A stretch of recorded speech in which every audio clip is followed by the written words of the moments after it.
Hello दोस्तों, स्वागत है आप सभी का लर्न विद प्रियांशी में। तो पिछले वीडियो में हमने 1608 से 1858 तक पढ़ा था और आज हम उसके आगे का पढ़ेंगे। तो चलिए शुरू करते हैं। पिछले वीडियो में हमने 1858 1858 के बारे में बात की थी। ठीक है, तब से 1608 से 1858 तक की बात करी थी। तो 1858 में क्या बताया था कि सत्ता जो है वो ब्रिटिश सरकार के पास थी। ठीक, सत्ता क्या थी? ब्रिटिश सरकार के पास पहुंच गई थी। और अब क्या था कि ब्रिटेन की रानी सीधा भारत पर शासन करेंगी। ठीक है, तो हमने यहां तक बात कर ली थी। अब हम बात करेंगे इसके बाद की। ठीक है, इसके बाद की बात करेंगे। तो 1858 के बाद की बात करें तो क्या हुआ था 1858 के बाद कि भारत पर सीधा राज शुरू हो गया था। ठीक है, मैंने क्या बताया था कि ब्रिटेन की रानी भारत पर सीधा राज करेंगी। ठीक है, ब्रिटेन की रानी कौन है? आप लोगों को कमेंट में बताने को कहा था मैंने। तो ब्रिटेन की रानी अब भारत पर सीधा राज करेंगी। ठीक है, गवर्नर जनरल, ठीक, गवर्नर जनरल, वायसराय और ब्रिटिश संसद के कानून सब कुछ लागू होगा। ठीक है, क्या होगा? गवर्नर जनरल हो गया, ये 1858 के बाद की बात हो रही है। वायसराय हो गया, वायसराय, और ब्रिटिश संसद के कानून।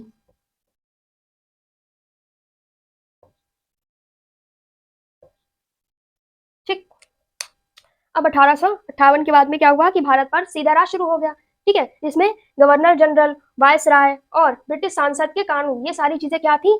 लागू हो गई थी। ठीक है, वायसराय क्या होता है कि एक ऐसा अधिकारी जो किसी शासक पर, ठीक है, जो किसी शासक पर सम्राट के प्रतिनिधि के रूप में कार्य करता है, वो क्या होता है? वायसराय होता है। ठीक, और अगर बात करी जाए कि गवर्नर जनरल क्या होता है, तो ब्रिटिश सरकार द्वारा नियुक्त किया हुआ एक ऐसा पद होता है। ठीक है, ब्रिटिश सरकार द्वारा नियुक्त किया हुआ ऐसा पद जो किसी क्षेत्र या फिर उपनिवेश का प्रमुख नेता होता है। ठीक है, क्या होता है? सॉरी, प्रमुख होता है। ठीक है, नेता नहीं, प्रमुख होता है। ठीक, आगे बात समझ में है कि गवर्नर जनरल क्या होता है और वायसराय क्या होता है।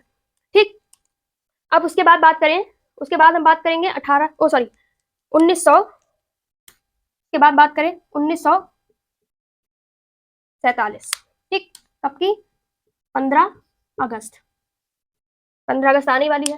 क्या हुआ था? भारत आजाद हुआ था, सभी को पता है कि बहुत सारी तकलीफों के बाद में अब हमको अंग्रेजों से छुटकारा मिला था, आजादी मिली थी। ठीक, कब? 15 अगस्त 1947 में। ठीक है, काफी दशकों के बाद में हमको अंग्रेजों से छुटकारा मिला था। ठीक, अब 15 अगस्त को देश आजाद तो हो गया, लेकिन अब क्या था कि एक नई समस्या थी कि देश को चलाएंगे कैसे। ठीक है, आजाद हो गया, लेकिन केवल आजादी थोड़ी ना थी, आगे भी तो और भी चीजें हैं कि हमको देश को किस तरीके से चलाना है। ठीक है, कौन कौन से कानून होंगे, सरकार कैसे काम करेगी, लोगों के कौन से अधिकार होंगे, है ना, ये सारी चीजें हमको।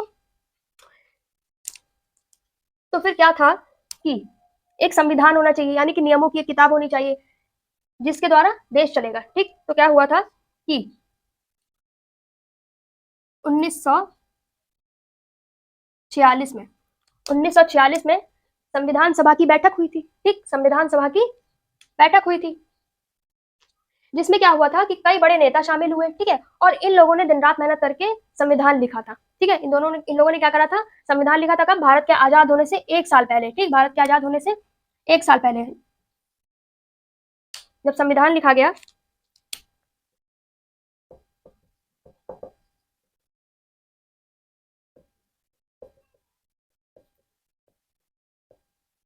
ठीक, संविधान सभा का गठन।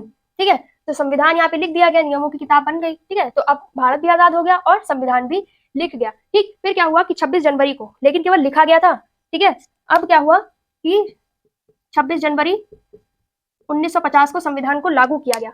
लिखा तब गया था 1946 में बैठक हुई थी। ठीक है, संविधान सभा की बैठक हुई। ठीक है, संविधान लिखा गया। उसके बाद 1950 में, 26 जनवरी 1950 में, यानी कि गणतंत्र दिवस वाले दिन संविधान लागू किया गया। संविधान लागू किया गया।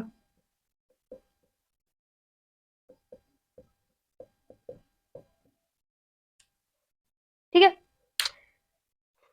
अब क्या हुआ कि 26 जनवरी 1950 में जब संविधान लागू हो गया, तब भारत क्या हुआ? संप्रभु लोकतांत्रिक गणराज्य बन गया। क्या हो गया? भारत क्या हुआ? संप्रभु लोकतांत्रिक गणराज्य।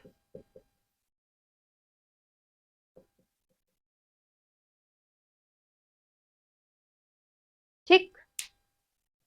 फिर अब जो संविधान लिखा गया था, या जो अब जिससे भारत चलेगा, जो जो कानून थे, वो बहुत सी ऐसी कानून थे जो हमने ब्रिटिशों से सीखे थे। ठीक है, किससे? क्योंकि काफी लंबे समय तक हम लोगों के ऊपर अंग्रेजों ने शासन किया। ठीक, हम लोग को गुलाम बनाए रखा, तो बहुत सारे जो कानून थे, ठीक है, उनकी शासन करने की जो प्रणाली थी, उससे हमने सीखा कि हमको किस तरह से अपना देश चलाना है। ठीक है, आज भी हम लोग जो भी प्रशासन, पुलिस, न्याय व्यवस्था, इन सभी, ये सभी जो है, वो क्या है कि ब्रिटिश काल की झलक मिलती है। इन सभी में क्या मिलता है? ब्रिटिश काल की झलक मिलती है। ठीक, किसमें?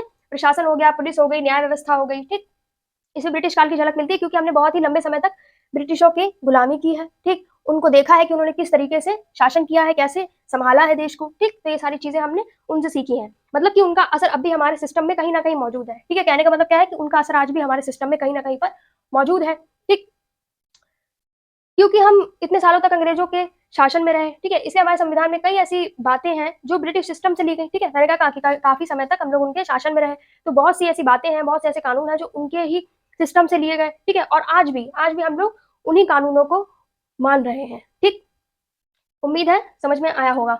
तो आज का टॉपिक इतना ही था। ठीक है, हम लोगों ने कहाँ से कहाँ तक बात करी? पिछले वीडियो में हमने 1608 से 1608 से 1858 तक की बात करी थी। ठीक है, कि ब्रिटिश भारत में कैसे आए थे। ठीक है, ईस्ट इंडिया कंपनी का को व्यापार करने की अनुमति किसने दी थी, कैसे उन्होंने स्टार्टिंग करी, है ना, व्यापार करने की। उसके बाद धीरे धीरे करके उन्होंने भारत पर अपना शासन जमाना शुरू कर दिया। ठीक, इतनी हम लोगों ने फर्स्ट पार्ट में बात कर ली थी। ये सेकंड पार्ट था जिसमें हमने 1858 के बाद की बात करी। कब से? 1858 से 1950 तक की। ठीक है, 1950 तक की। भारत आजाद हो गया, संविधान भी लिख गया, संविधान लागू भी हो गया। ठीक है, ये सारी बातें हमने इसमें करी। उम्मीद है आपको ये टॉपिक पसंद आया होगा। कोई भी डाउट है आप कमेंट में पूछ सकते हैं। मिलते हैं ऐसे ही मजेदार वीडियो के साथ।